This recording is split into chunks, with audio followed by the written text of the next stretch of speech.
이것만 봐도 차츰차츰 등급이 올라가면서 가격이 머더리스하게 상승하는 걸 알 수 있습니다.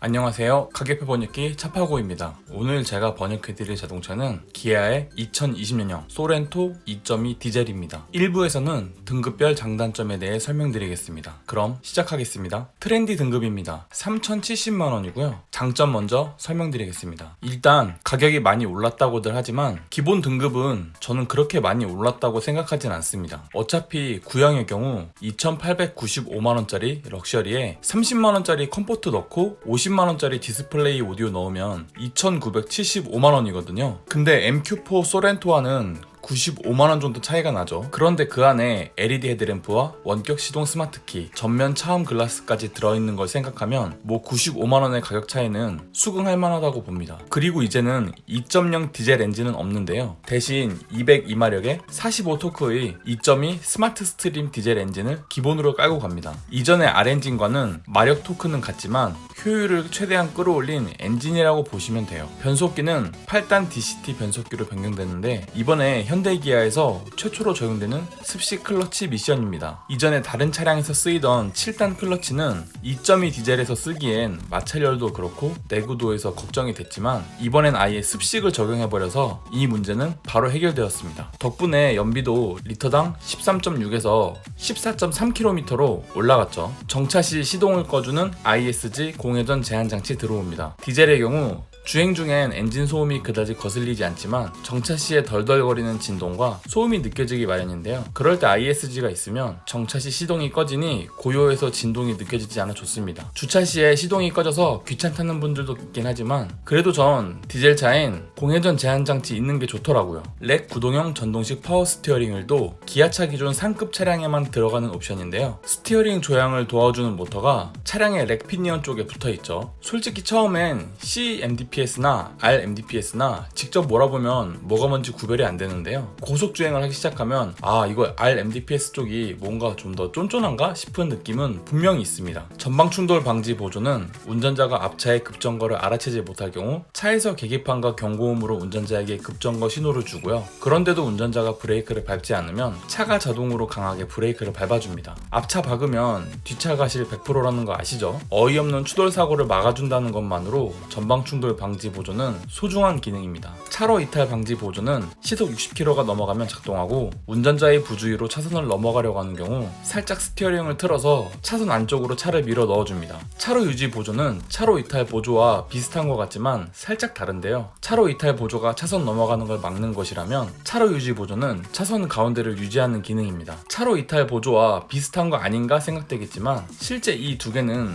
비슷한 듯 전혀 다른 일을 하고 있는데요. 차로 유지 보조는 시속 60km 이하에서도 차선만 인식되면 최대한 차선의 중앙을 지키려고 합니다. 차로 이탈 보조가 60km 이하에서는 작동하지 않는 것에 비하면 좀 더 상위 레벨의 기능이라고 볼 수 있죠. 하이빔 보조 기능은 어두운 국도나 고속도로를 운행할 때 편한 기능인데요. 다른 운전자에게 방해되지 않도록 도로 상황에 맞게 자동으로 하이빔을 껐다 켰다 합니다. 하이빔을 켜서 다른 운전자에게 피해가 가지 않을까 걱정하시는 분도 계시겠지만 실제로 사용해보면 전방에 차가 있거나 도로가 충분히 밝은 경우에는 하이빔을 점등하지 않습니다. 작년엔 3,200만원 이상은 줘야만 겨우 달리던 LED 헤드램프가 MQ4 소렌토부터는 기본으로 장착됩니다. 할로겐 타입의 헤드램프보단 LED 헤드램프가 훨씬 빛이 밝아서 운전시 좋죠. 휠은 18인치 휠이 장착되는데 한국 타이어를 끼워주던 걸 풀체인지 모델부터는 컨티넨탈 타이어를 기본으로 넣어줍니다. 참고로 컨티넨탈 타이어가 한국 타이어보다 짝당 10만원 정도는 더 비싸죠. SUV 뒷면을 보면 요상하게 달려들있는 와이퍼를 소렌토는 상단 리어 스포일러 아래쪽에 숨겨 놓았기 때문에 디자인적으로 깔끔해 보입니다. LED 리피터 아웃사이드 미러는 방향 지시등 기능뿐만 아니라 비가 오거나 눈이 왔을 때 물기 금방 마르라고 열선도 적용되어 있습니다. 사이드 미러가 젖어서 안 보인다 싶으면 이 버튼을 누르시면 되겠죠. 기본 등급인데도 실내 컬러를 브라운과 블랙으로 선택할 수 있는 점은 너무 좋고요. 창문이 큰 SUV라 앞유리에도 이중 접합 차음유리 기본 적용됩니다. 작년 소렌토는 풀옵션을 올라가도 볼 수 없는 옵션이었죠. 차값이 차값인 만큼 열선이 되는 가죽 스티어링 휠 들어오고요. GV80이나 펠리세이드는 돈 주고 사야 했던 다기능 접이식 러기지 양면 매트를 소렌토는 기본으로 넣어주는 것도 의외라고 생각합니다. 이거 트렁크 바닥에 깔아 쓰는 건데 이런 걸 웬일로 후하게 해주는 기아라니 좀 어색하네요. 전자식 인조 가죽 시트 적용되고요. 운전석에는 장시간 운전 시 허리 아프지 말라고 전동식 허리 지지대 적용됩니다. 운전석과 조수석엔 열선 기능이 적용되고 가족이 함께 타는 SUV답게 2열 시트엔 센터 암레스트가 적용됩니다. 센터 암레스트 이거 별거 아닌 것 같아도 컵홀더가 있어서 괜히 음료수 써둘 걱정할 필요 없고요. 센터 암레스트가 없으면 장거리 운전 시 기댈 데가 없어서 피곤하다고 하더라고요. 6대4 폴딩 시트 역시 당연히 적용되어 있고요. 에코, 컴포트, 스포츠 모드를 선택할 수 있는 주행 모드 통합 제어 시스템 적용되어 있습니다. 크루즈 컨트롤도 기본 적용되고요. 전자식 파킹 브레이크는 오토홀드를 지원하기 때문에 신호에서 정차 시 브레이크를 밟고 대기할 필요가 없어서 오른발이 매우 편해집니다. 틸트 앤 텔레스코픽 스티어링 휠은 운전 자세 잡기 편하도록 위아래 앞뒤로 조절 가능하고요. 주차 센서 역시 후방뿐만 아니라 전방까지 적용됩니다. 작년 모델에선 3,300만원짜리 노블레스나 가야 껴주던 건데 이젠 전방 주차 센서 같은 걸로는 밀당하지는 않네요. 스마트폰을 연결하여 애플 카플레이나 안드로이드 오토를 쓸 수 있는 8인치 디스플레이도 기본 적용됩니다. 굳이 유보 내비게이션을 추가할 필요 없겠죠. 8인치 디스플레이가 들어오면서 후방 카메라도 기본적으로 들어옵니다. 운전석, 조수석 둘 다 세이프티 파워 윈도우가 되기 때문에 원터치로 윈도우 업다운이 가능하고요. 마지막으로 1열 센터 에어백은 차량 사고 시 가운데서 에어백이 터지기 때문에 운전자와 동승자 간 머리 충돌로 인한 부상을 막아주는 에어백입니다. 트렌디 등급 단점입니다. 가격을 좀 더 낮출 수 있는 부분이 있었음에도 불구하고 이대로 3천만원을 넘겨서 파는 건 좀 아쉽습니다. 특히 LED 헤드램프나 18인치 컨티넨탈 타이어 같은 부분을 살짝 다운그레이드해서 작년과 같이 2,800만원 후반대로 출시했다면 참 착한 가격이라고 칭찬할 수 있었는데 말이죠. 거기에 작년 모델의 경우 뒷좌석 폴딩이 6대4가 아닌 4대 2대4 폴딩 시트였습니다. 뭐 지금의 6대4로도 충분하긴 하지만 그래도 세세하게 조절 가능했던 작년 시트가 좀 그립긴 하죠. 운전석 시트에 전자식 허리 지지대가 들어옴에도 불구하고 전동 시트는 적용되지 않았습니다. 이왕 전동 기능 넣어주는 김에 운전석만이라도 전동 시트를 넣어줬다면 좋았을 것 같은데 말이죠. 거기에 작년엔 30만원짜리 컴포트만 넣어도 2열의 열선 시트를 추가할 수 있었는데 신형 소렌토의 트렌디 등급은 아무리 해도 뒷좌석 열선을 넣을 수가 없습니다. 뿐만 아니라 전동 테일게이트도 돈 주고도 넣을 수가 없어요. 이렇게 트렌디 등급은 가족을 위한 옵션들을 돈 주고도 넣을 수 없기 때문에 패밀리카로 선택하기엔 뭔가 좀 아쉬운 등급이라고 볼 수 있습니다. 마지막으로 K5 기본 등급도 변속기는 전자식 다이얼 변속기가 들어가 있는 반면 소렌토 트렌디 등급은 그냥 기어봉이 들어옵니다. 옵션으로도 추가할 수 없는 상황인데요. 왜 굳이 이걸 깡통 등급을 불쌍하게 만들까요? 프레스티지 등급입니다. 3,360만원이고요. 트렌디 대비 290만원 더 올랐습니다. 루프렉 같은 경우엔 겉보기에도 SUV 느낌을 내주어서 좋을 뿐만 아니라 툴렛박스 같은 추가 수납함을 장착하기 용이하기 때문에 캠핑 다니는 분들이라면 필수라고 말하는 장치죠. 전자식 룸미러는 뒷차가 아무리 하이빔 쏘고 다닌다고 해도 눈부시지 않도록 룸미러가 알아서 광량을 줄여주는 기능이고요. 그와 함께 하이패스도 들어오니까 따로 하이패스 덜렁덜렁 달 필요 없으니 좋습니다. 운전석과 조수석 둘 다 전동 시트가 적용되고요. 특히 동승석 워크인 디바이스는 동승자가 잠들었을 경우 워크인 스위치로 시트 포지션을 조정할 수 있습니다. 그리고 조수석 뒷자리에 사람이 앉아있다면 운전자가 워크인 스위치를 이용하여 조수석을 앞으로 쭉 당겨주어 사장님 자리도 만들어줄 수 있죠. 이런 건 뒤에 타는 아이 엄마가 좋아하더라고요. 앞좌석에는 통풍 시트가 적용되고요. 뒷좌석에는 열선 시트 적용됩니다. K5에서는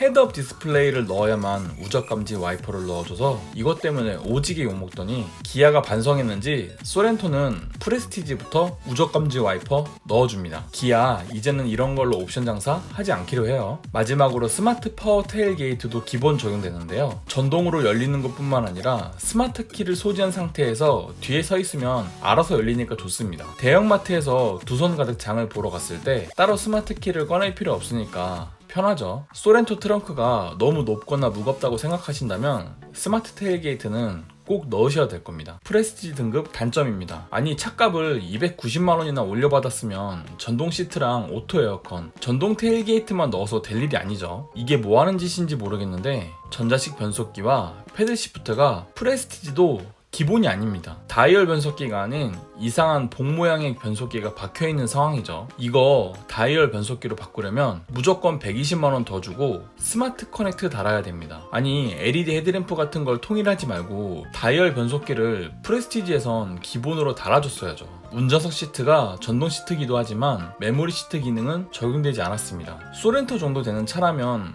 부부가 번갈아가며 운전할 일이 많은데 이 부분이 추가되지 않은 건 좀 아쉽네요. 뒷좌석에 탄 아이들을 위한 뒷좌석 수동 선커튼도 프레스티지에서 만나볼 수 없고요. 그 외에 12.3인치 LCD 계기판이나 서라운드 뷰 같은 평소에 자주 쓰이게 될 편의 장비는 옵션으로도 추가할 수 없습니다. 뭐 12.3인치 계기판 안 돼도 좋으니까 헤드업 디스플레이라도 추가해볼까 하고 봤는데 이런 프레스티지는 헤드업 디스플레이 넣을 기회도 주지 않습니다. 거기에 지금 이 가격이 작년 모델의 노블레스 3,330만원짜리보다 30만원이나 더 비싼 상황인데 오히려 수동성 커튼과 운전석 메모리 시스템은 빠져있는 상황입니다. 아마도 다음으로 나올 노블레스와 시그니처를 좀 더 비싸게 팔기 위해서 프레스티지 가격을 이렇게 잡아놓은 것 같네요. 노블레스 등급입니다. 3,660만원이고요. 프레스티지 대비 300만원 올랐습니다. 12.3인치 LCD 계기판은 K5와 같이 날씨를 테마로 놓을 수 있을 뿐만 아니라 갖가지 모양의 클러스터를 볼 수 있기 때문에 운전자 입장에선 계기판 볼맛이 나죠. 인조 가죽 시트에서 천연 가죽 시트로 바뀌는데 솔직히 인조 가죽 시트는 겨울엔 가죽 딱딱한 느낌이 너무 티가 나서 좀 그렇긴 해요. 운전석 메모리 시스템은 부부가 운전하는 차라면 유용하게 쓰이는 옵션인데요. 버튼 하나로 운전석 시트 포지션 뿐만 아니라 사이드 미러의 각도까지 조절됩니다. 거기에 그와 동시에 들어오는 운전석 이지 액세스는 차량 승하차 시 운전석 탑승을 편하게 해주는 기능인데요. 차를 타고 문을 닫는 순간 시트가 앞으로 밀리면서 스티어링 쪽으로 사람을 밀어줍니다. 반대로 차에서 내리려고 하면 차 문을 여는 순간엔 시트가 뒤로 밀리면서 내리기 편하게 공간을 만들어주죠. 그러면서 하체가 빠져나올 공간을 충분히 만들어주기 때문에 차에서 내리기 편해집니다. 서라운드 뷰 모니터는 주차 시에 유용한데 특히 주차선에 차량을 평행으로 정렬할 때 한눈에 보이니까 좋습니다. 마치 장난감 자동차를 주차하는 기분이 드는데요. 소렌토의 크기가 만만치 않기 때문에 주차가 좀 부담스러울 것 같다 싶으신 분이라면 꼭 있어야 할 옵션입니다. 노블레스 등급 단점입니다. LCD 계기판, 서라운드 뷰, 가죽 시트, 메모리 시스템 좀 넣어주고 300만원이나 올랐습니다. 참고로 작년 모델의 마지막 등급인 마스터 스페셜이 3,675만원이었는데요.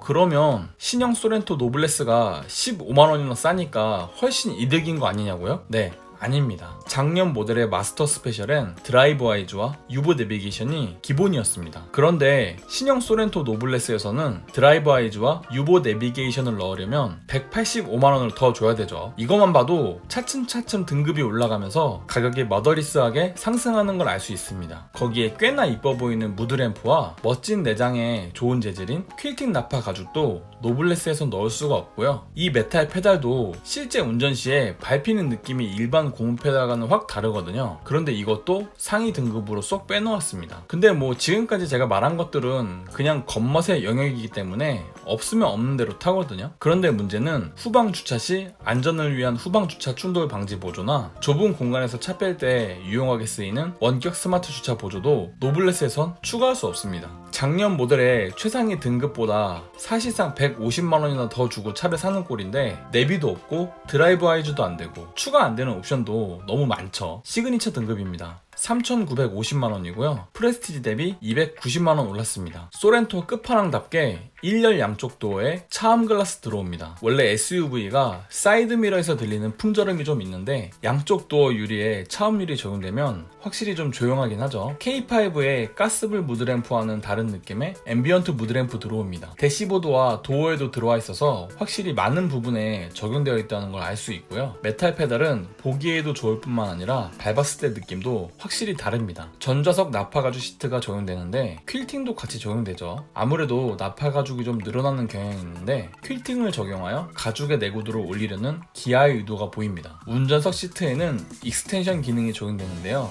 방석의 길이를 조절할 수 있어서 허벅지가 긴 분들이라면 환영할 만한 기능입니다. 허벅지 아래를 잘 받쳐주기 때문에 장거리 운행 시 하체 피로를 많이 줄여주죠. 운전석 허리 지지대의 경우 깊이뿐만 아니라 높이 조절도 가능하기 때문에 이상한 허리 체형이신 분들은 허리 받침 위치를 더욱 세세하게 조절할 수 있어 좋겠죠. 후방 주차 충돌 방지 보조는 후진 시에 뒤에 있는 물체와 너무 가까워지면 자동으로 멈추는 기능입니다. 센서와 카메라가 있어도 운전자가 한눈 팔면 부딪히게 마련인데 이런 보조 기능은 안전으로 치면 참 좋죠. 원격 스마트 주차 보조는 좁은 공간에 주차해놓은 차를 꺼내야 할 때 운전자가 비집고 들어가서 직접 출차할 필요 없이 스마트 키에 있는 버튼을 이용하여 원격으로 출차할 수 있는 기능입니다. 앞뒤로밖에 움직일 수 없긴 하지만 뭐 그것만 해도 어딘가요? 좁은 주차장이나 마트에서 도저히 사람이 들어갈 공간이 안 나올 때 요긴하게 쓰이고요. 특히 뒷좌석 카시트에 아이 태울 때 정말 편합니다. 리모트 360 뷰는 스마트폰으로 차량의 서라운드 뷰를 통해 현재 차의 주변 상황을 볼 수 있는 기능인데요. 이런 거